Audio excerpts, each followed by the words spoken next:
નમસ્કાર. આનંદનો પર્વ, ઉત્સાહનો પર્વ, ઉત્તરાયણ, પતંગોત્સવ. ઘણા હિન્દી ફિલ્મોમાં પતંગના ઘણા ગીતો આપણે સાંભળ્યા છે. ચલ્લી ચલ્લી રે પતંગ મેરી ચલી રે, ચલ્લી બાદલો કે પાર, ઓકે ડોર પે સવાર. એને ઉત્તરાયણ અને પતંગોત્સવ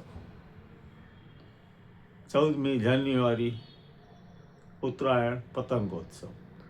ચાલો તો આ દિન વિશેષને આપણે જાણીએ, માણીએ. ઉત્તરાયણ એટલે સૂર્યનું ઉત્તર દિશા તરફ ગતિ કરવું. ઉત્તર દિશા તરફ સૂર્ય આજથી ગતિ કરશે. ઉત્તરાયણ કે જેનો ઇતિહાસ ખગોળીય છે, પૌરાણિક પણ છે અને આરોગ્ય સાથે પણ એ જોડાયેલો પર્વ છે. હવે આજથી 14મી જાન્યુઆરીથી સૂર્ય મકર રાશિમાં પ્રવેશે છે. શુભ મુહૂર્તનો પ્રારંભ થશે. આપ જાણો છો કે ભીષ્મ પિતામહે મકર સંક્રાંત સુધી, ઉત્તરાયણ સુધી રાહ જોયેલી અને એમના પછી એમને સ્વેચ્છાએ એમનો દેહ છોડેલો. આ દિવસ, ઉત્તરાયણનો દિવસ, દેવતાઓનો પણ દિવસ કહેવાય છે. વર્ષના અંતે 21-22 ડિસેમ્બરથી સૂર્ય ધીમે ધીમે પૃથ્વીની પોતાની પરિભ્રમણની જે કક્ષા હોય છે એની દિશા બદલી ઉત્તર તરફ પ્રયાણ કરે છે, ધીમે ધીમે ખસે છે.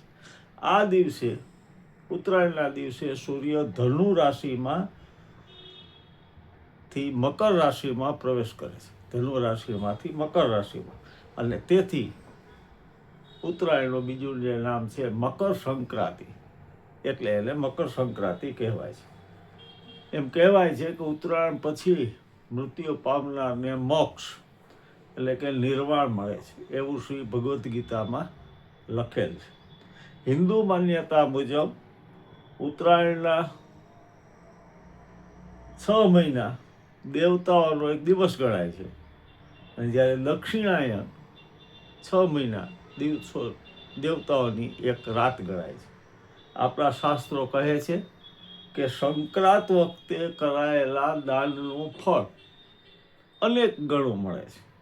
લોકો આ દિવસે પોતાના શક્તિ મુજબ તલ, ગોળ, ઘઉં, બાજરી, ધાન્ય, ખીચડો, લીલો ઘાસચારો વગેરેનું દાન કરે છે.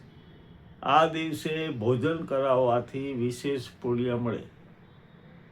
મિત્રોને, સગાવાલાઓને, સંબંધીઓને લોકો બોલાવે છે અને સ્નેહપૂર્વક ઊંધિયું, ફાફડા, જલેબી, લાડુ વગેરે વગેરે પ્રેમથી જમાડે છે. નવા પાકનું આગમન થયું હોય છે એટલે પણ લોકોની અંદર ઉત્સાહ હોય છે અને આ સમૃદ્ધિની શરૂઆતનું સૂચક પર્વ પણ ગણાય છે. આરોગ્યની દ્રષ્ટિએ પણ આ દિવસ મહત્વનો છે. લોકો તલની બનાવટો જેમ કે ચીકી, તલના લાડુ, તલ સાંકળી, સાથે સાથે મમરાના લાડુ, ખજૂર, ખારેક જેવા વૃક્ષ પદાર્થો ખાય છે, ખવડાવે છે. સાથે સાથે બોર, ચણા, શેરડી આરોગે છે, જેનાથી કફ છૂટો પડે. આખો દિવસ ધાબા ઉપર રહેવાથી, સૂર્યનો તડકો લેવાથી અને આવા ખાદ્ય પદાર્થો ખાવાથી કફ છૂટો પડે છે, ફેફસા મજબૂત થાય છે અને આગામી જે ઋતુઓ આવવાની છે એના માટે શરીર મજબૂત બને છે. આરોગ્યની દ્રષ્ટિએ પણ આનું મહત્વ છે.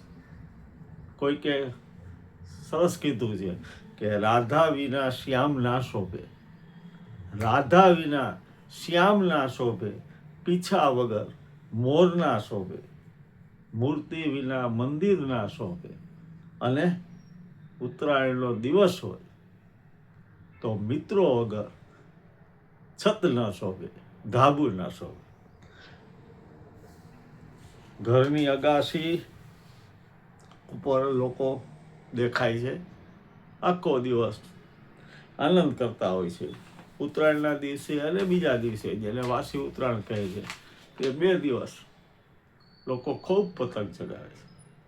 આનંદ, કિલોલ, મજા, મસ્તી, બાળકોથી લઈને વડીલો સુધી બધાને આ પર્વમાં મજા આવે છે. આરોગ્યની સંપદા પણ વધારે છે, કારણ કે સૂર્યનો તડકો લેવાથી, આખો દિવસ ધાબા ઉપર રહેવાથી આકાશની જે ગરિમા છે, અનંતતા છે, એ પણ આપણા શરીરમાં ઉતરે છે. પતંગનો ઇતિહાસ આપણે સંક્ષિપ્તમાં જોઈએ તો પતંગનો શોખ ન હોય એવી વ્યક્તિ ભાગ્ય જ હશે, ચડાવવાનો કે જોવાનો. અમદાવાદીઓ માટે તો આ પર્વ અનેરું અધિકેરું ગણાય છે. ગુજરાતની માફક વિશ્વભરની અંદર આ દિવસ મનાવાય છે. અમુક જગ્યાએ અલગ અલગ દિવસોએ મનાવાય છે. ગુજરાતમાં કે ગુજરાતના પતંગ તો વિશ્વભરમાં લોકપ્રિય છે. જુદા જુદા દેશોના પતંગોના આકારમાં ભિન્નતા છે, પણ જે ઉડાડવાની પદ્ધતિ છે, ચગાવવાની જે પદ્ધતિ છે, એ બધી જગ્યાએ સરખી છે. એમ કહેવાય છે કે 2,500 વર્ષ પહેલાં ચીનની અંદર પતંગ ચગાવવાની શરૂઆત થઈ. પછી આપણા બૌદ્ધ ભિક્ષુઓ ત્યાં ગયા, આપણા દેશમાં, એટલે લગભગ એ જ ગાળામાં આપણા દેશમાં પણ પતંગ ચગાવવાની શરૂઆત થઈ. 16મી સદી અને 17મી સદી એ દરમિયાન પતંગોનો સુવર્ણકાળ હતો, એમ ઇતિહાસકારો નોંધે છે. કહેવાય છે કે રાઇટ બ્રધર્સ, કે જેમની વિમાનની શોધ કરી, એમને પણ પ્રેરણા પતંગમાંથી મળેલી. હવામાનનો અભ્યાસ કરવા માટે, એરિયલ ફોટોગ્રાફી કરવા માટે પણ પતંગનો ઉપયોગ થાય છે. એટલું જ નહીં, વિશ્વયુદ્ધની અંદર, બીજા વિશ્વયુદ્ધમાં પતંગ દ્વારા સંદેશો મોકલવાનું કામ પણ થયેલું. ભારત સિવાય ચીન, Afghanistan, Pakistan, Nepal, Indonesia, Japan, Singapore વગેરે દેશોમાં પતંગ ઉજવાય છે. આપણા દેશની વાત કરીએ તો ગુજરાત, બિહાર, ઉત્તર પ્રદેશ, રાજસ્થાન, હરિયાણા, પંજાબમાં પતંગ ખૂબ ચગાવાય છે. હૈદરાબાદની અંદર ડિસેમ્બરમાં, જ્યારે ઉત્તર પ્રદેશમાં પ્રજાસત્તાક દિને, સ્વતંત્રતા દિવસે, વિશ્વકર્મા પૂજાના દિવસે અને જન્માષ્ટમીના દિવસે પણ પતંગ ઉડાડાય છે. આ સિવાય યુરોપ, અમેરિકા, ન્યૂઝીલેન્ડ વગેરે દેશોમાં પણ પતંગ ખૂબ લોકપ્રિય છે. પતંગ ચડાવતી વખતે મિત્રો થોડી કાળજી રાખવી જરૂરી છે, ખાસ કરીને બાળકોની. દર વર્ષે આપણે જોઈએ છીએ કે ઘણા બાળકો ઘાયલ થાય છે, રસ્તા ઉપર ઘણા આવી જાય છે, દોરીના લીધે ઘણાના ગળા કપાય છે, ઇન્જર્ડ થાય છે, એટલે અમુક તો મૃત્યુને પામે છે. તો એ કાળજી આપણે થોડીક રાખવી જોઈએ. અને ખાસ કરી તો પક્ષીઓની દશા માઠી થાય છે, આપણે ધ્યાન રાખીએ છતાંય ઈજાગ્રસ્ત પશુ કે પક્ષી થાય, ખાસ કરીને પક્ષીઓ, તો તરત જ એના હેલ્પલાઇન નંબર પણ જાહેર થયા હોય છે. અલગ અલગ જે જીવદયા સંસ્થાઓ છે, એમને તો જાણ કરવી, તો આપણે એમને બચાવી શકીએ. આનંદ છે, આનંદ જ કરવાનો છે, પણ આનંદની સાથે સાથે અન્યને નુકસાન ન થાય, ક્ષતિ ન થાય, એ રીતે આપણે આનંદને માણવો છે. 2008ની અંદર હાર્ટબીટ્સ નામનું પુસ્તિકા પ્રેયર્સને, સોંગ્સને, કોરસને લખેલી બહાર પડેલી, લખાયેલું મારાથી, ત્યારે કાઇટ ફ્લાઇંગનું પણ એક ગીત લખેલું, એને માણીએ. અને આજના દિવસની આપણે ખૂબ ખૂબ ખૂબ ખૂબ શુભેચ્છા.